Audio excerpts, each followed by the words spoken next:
Well, I figured I'd try something a little bit different. I usually don't do this, but I'm going to try to start doing video of a project that I'm working on. I'm trying to build another Flatfender, but low to the ground on 35s. So far, I've pulled this engine out, which came out of my GMC truck, so 350 TBI. I'm going to try to use it, but it's going to be a tight fit. Good chance I'll have to go to a short water pump to make it work. Worst case scenario, I'll sell it and go to a 4.3 V6. This I picked up the other day.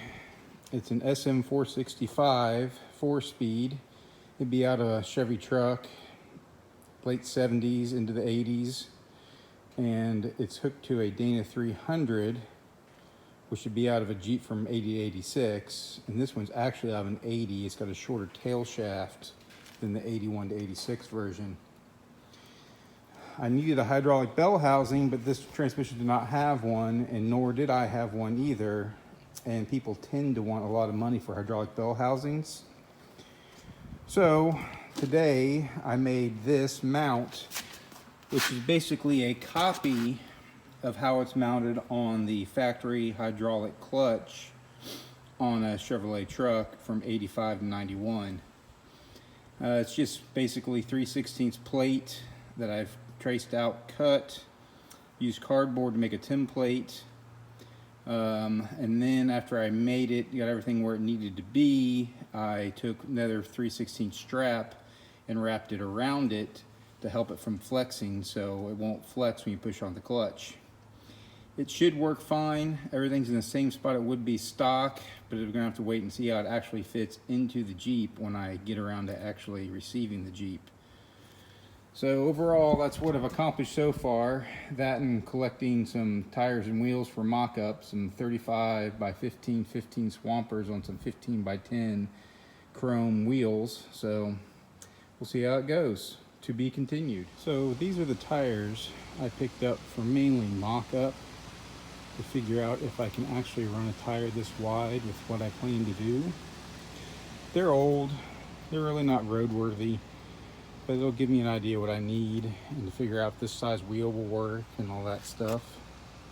They're 35 by 15 Super Swamper TSLs.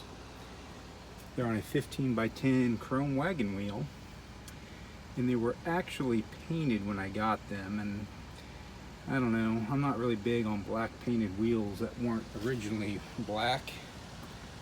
And I know they're still rusty, but I stripped the paint. The best thing was actually paint stripper in a can. Stripped them all down, pressure washed them.